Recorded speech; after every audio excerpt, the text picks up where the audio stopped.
1972 കണ്ടെത്തുന്നത്. സ്കാൻഡിനേവിയൻ നാവികർ അവർ ഉപകരണം വഴി സമുദ്രത്തിലേക്ക് ഊളിയിടുകയാണ്, എന്നിട്ട് കണ്ടെത്തുകയാണ്. എന്നിട്ട് അവിടെ ചെന്ന് അവർ പരിശോധിക്കുമ്പോൾ അവർ പറയുന്നത് ഭയങ്കര ഇരുട്ടാണ്. ഇരുട്ടെന്ന് പറഞ്ഞാൽ നമ്മളൊന്നും സങ്കല്പിക്കുന്ന പോലെയുള്ള ഇരുട്ടല്ല, എത്രത്തോളം ഒരു അത്ഭുതം. അവർ പറഞ്ഞതാണ് അല്ലാഹു ആലം, ഒരു അത്ഭുതം. അവിടെ ജീവിക്കുന്ന ഈ താഴെ തട്ടിലുള്ള കടലിലുള്ള മൃഗങ്ങൾക്ക്, മത്സ്യങ്ങൾക്ക് അവർക്ക് അല്ലാഹു കണ്ണുപോലും കൊടുത്തിട്ടില്ല. കാരണം കണ്ണുണ്ടായാലും കാണാത്ത ഒരു ലോകമാണത് എന്നാണ് ഇവരതിന് കാരണം പറഞ്ഞത്. എന്നാൽ നിങ്ങൾ ശ്രദ്ധിച്ചോളൂ, ഇവിടെ ഖുർആൻ പറയുന്ന സത്യനിഷേധികളുടെ ഉദാഹരണം പറയുമ്പോൾ ഖുർആൻ ഇത്തരം ഒരു ഉദാഹരണം പറഞ്ഞിട്ടുണ്ട്. അല്ലെങ്കിൽ ഈ സത്യനിഷേധികൾ കണ്ണു ചിമ്മി ഇരുട്ടാക്കുന്ന ഈ പരിപാടി ഏതുപോലെയാണെന്നറിയോ? ഇത് ആഴക്കടലിലെ ഇരുട്ടുപോലെയാണ്. ആഴക്കടലിലെ ഇരുട്ടുപോലെയാണ്. യഗ്ഷാഹു മൗജും മിൻ ഫൗഖിഹി മൗജും മിൻ ഫൗഖിഹി സഹാബ്. യഗ്ഷാഹു മൗജുൻ, ആഴക്കടലിനെ ഒരു തിരമാല വലയം ചെയ്യുന്നുണ്ട്. ഇതാണ് അഗാധതല തിരമാല. മിൻ ഫൗഖിഹി സഹാസ് മൗജ്, അതിന്റെ മുകളിൽ വേറെ ഒരു തിരമാലയുണ്ട്. ഉപരിതല തിരമാല, നമ്മൾ കാണുന്ന തിരമാല ഏതാണ്? ഉപരിതല തിരമാല. ഇതിനേക്കാൾ എത്രയോ ഭീമാകാരമാണെന്നാണ് നേരത്തെ ഇവർ പറഞ്ഞത്. ഈ അഗാധതല തിരമാലകളെ കുറിച്ച് വലിയ തിരമാലകളാണ്, നമുക്ക് ചിന്തിക്കാനും ഓർക്കാനും കഴിയുന്നതിന്റെ അപ്പുറത്താണ്. ഖുർആൻ പറയുന്ന മുകൾ ഭാഗത്ത്, അതിന്റെ മുകൾ ഭാഗത്ത് വേറെയും തിരമാലയുണ്ട്, ഉപരിതല തിരമാല. ദുലുമ മിൻ ഫൗഖിഹി സഹാബ്, അതിന്റെ മുകളിൽ മേഘവുമുണ്ട്. മുകളിൽ മേഘം, ഒരു ഉപരിതല തിരമാല, ഒരു അഗാധതല തിരമാല. ഇതെല്ലാം കൂടെയാണ് കഴിയുമ്പോൾ ആഴക്കടലിൽ ദുലുമാത്തും ബഅ്ദുഹാ ഫൗഖ ബഅദ്, ഇരുട്ടോടിരുട്ട് കട്ട പിടിച്ച് കിടക്കുകയാണ്. ദുലുമാത്തും ബഅ്ദുഹാ ഫൗഖ ബഅദ്, ഇരുട്ടോടിരുട്ട് കട്ട പിടിച്ച് കിടക്കുകയാണ് അവിടെ. അവിടെ എത്രത്തോളം എന്ന് ചോദിച്ചാൽ, നല്ല ബന്ധുള്ള ഒരു റൂം, ആ റൂമിൽ കയറിയിട്ട് നിങ്ങൾ ലൈറ്റൊക്കെ അങ്ങോട്ട് ഓഫാക്കി, നല്ല ഇരുട്ടാണ്. ആ ഇരുട്ടത്ത് വരെ നിങ്ങളുടെ കൈ നിങ്ങളുടെ മുഖത്തുകൂടെ ഒന്ന് വീശി നോക്കൂ, എന്തോ ഒരു സാധനത്തിൽ ഇങ്ങനെ പായുന്നുണ്ട് എന്ന് തോന്നും. ഏത് കൂരിരുട്ടിൽ കയറിയിട്ടൊന്ന് ഇങ്ങനെ ആക്കുമ്പോൾ എന്തോ ഒരു സാധനത്തിൽ പോകുന്നത് പോലെ ഇങ്ങനെ തോന്നും. എന്നാൽ ആഴക്കടലിന്റെ ഇരുട്ടിനെ കുറിച്ച് അല്ലാഹു പറയുന്നു,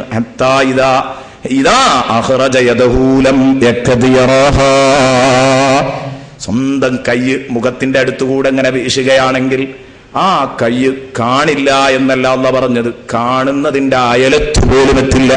ലം യഖദ് യറാഹാ, കാണാൻ അടുത്തു പോലും എത്തില്ല. കാണുക എന്നത് അവിടെ നടക്കുകയേ ഇല്ല. വമല്ലം യജഅലില്ലാഹു ലഹു നൂറാ ഫമാ ലഹു മിൻ നൂർ. ഇതേ രൂപത്തിലാണ് സത്യനിഷേധി. അല്ലാഹു വെളിച്ചം കൊടുക്കാത്തവന് വെളിച്ചം കിട്ടില്ല. വമല്ലം യജഅലില്ലാഹു ലഹു നൂറാ ഫമാ ലഹു മിൻ നൂർ. ഈമാനിന്റെ വെളിച്ചമുള്ളവന് അപകടത്തിൽപ്പെടാതെ രക്ഷപ്പെടാം. അപ്പൊ സത്യനിഷേധികളുടെ ഉദാഹരണം ഇത്രയും തുറന്ന ദൃഷ്ടാന്തം ഇവിടെ ഉണ്ടായിട്ട് ഖുർആൻ അള്ളാഹുവിന്റെ കലാമാണെന്നത് തെളിയിക്കുന്ന ഒരുപാട് ദൃഷ്ടാന്തങ്ങൾ ഇവിടെ ഉണ്ടായിട്ട്, ഇതൊക്കെ ഉണ്ടായിട്ട് ഇനിയും ഇതിനെ നിഷേധിക്കാൻ തയ്യാറാകുന്നുണ്ടെങ്കിൽ ആ സത്യനിഷേധിയെ കുറിച്ച് നമ്മൾ എന്തു പറയണം?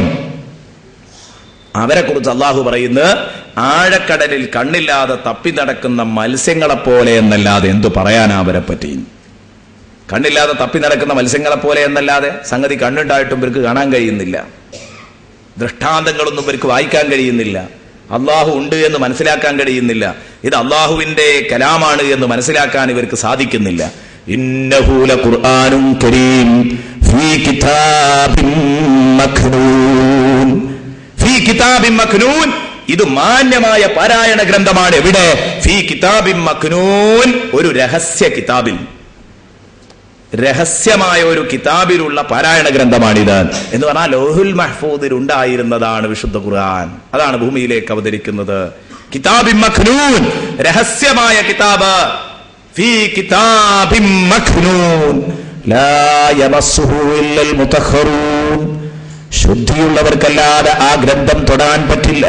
ലാ യമസ്സുഹു ഇല്ലൽ മുതഖറൂൻ, ശുദ്ധിയുള്ളവർക്കല്ലാതെ ആ ഗ്രന്ഥം തൊടാൻ പറ്റില്ല. ലാ യമസ്സുഹു ഇല്ലൽ മുതഖറൂൻ. ഇത് ലൗഹുൽ മഹ്ഫൂദിനെ കുറിച്ചാണെങ്കിൽ ലാ യമസ്സുഹു എന്ന് പറഞ്ഞാൽ അതിനെ തൊടൂല എന്ന് പറഞ്ഞാൽ, കിതാബുൻ മക്നൂൻ എന്നാണെങ്കിൽ അത് ലൗഹുൽ മഹ്ഫൂദാണ്. സുരക്ഷിത ഫലകം, സുരക്ഷിത ഫലകം അവിടെയായിരുന്നു. ഈ ലൗഹുൽ മഹ്ഫൂദ് എന്ന് പറഞ്ഞാൽ എന്താ? ഏഴാനാകാശത്തിന്റെ മുകളിലുള്ള വളരെ അത്ഭുതകരമായ ഒരു സ്വർണഫലകമാണ് എന്ന് ബഹുമാനപ്പെട്ട ഇബ്നു അബ്ബാസ് റളിയല്ലാഹു അൻഹുമ പറഞ്ഞത് കാണാം.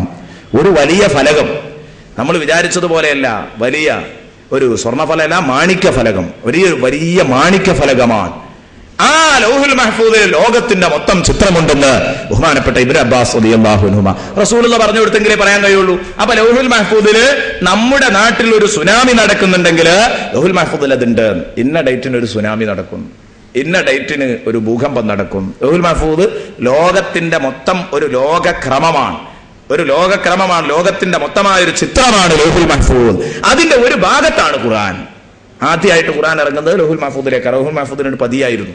ലൗഹുൽ മഹ്ഫൂദിലേക്ക് എത്തിയപ്പോൾ അതിന് അക്ഷരങ്ങളും ശബ്ദങ്ങളും ഒക്കെ ഉണ്ടായത് അതിന്റെ മുമ്പ് അള്ളാഹുവിന്റെ വചനാണ്. അക്ഷരല്ല, സൗണ്ടില്ല, രൂപല്ല, ആ രൂപത്തിലായിരുന്നു. ലൗഹുൽ മഹ്ഫൂദിലേക്ക് പതിഞ്ഞതോടുകൂടെ ഇതൊക്കെ ഉണ്ടായി, സൃഷ്ടി ഗുണമുണ്ടായി. പിന്നെ അവിടെ നിന്നും ഇങ്ങോട്ട് അവതരിക്കുന്നു റസൂലുള്ളാഹി സ്വല്ലല്ലാഹു അലൈഹി വസല്ലമ തങ്ങളുടെ എത്തുന്നു. അതെനിക്ക് ഇപ്പോൾ വിശദീകരിക്കാൻ സമയമല്ല. നിങ്ങൾ നമ്മുടെ റിസാല പുറത്തിറക്കിയ ഖുർആൻ സ്പെഷ്യൽ പതിപ്പ്, അതിൽ ഖുർആൻ വിശേഷങ്ങൾ എന്ന് പറഞ്ഞ് ഞാൻ എഴുതിയിട്ടുണ്ട്. ആ വിഷയത്തിൽ അത് സംബന്ധമായുള്ള എല്ലാ സംശയങ്ങളും തീർത്ത് എഴുതാൻ വേണ്ടി ശ്രമിച്ചിട്ടുണ്ട്.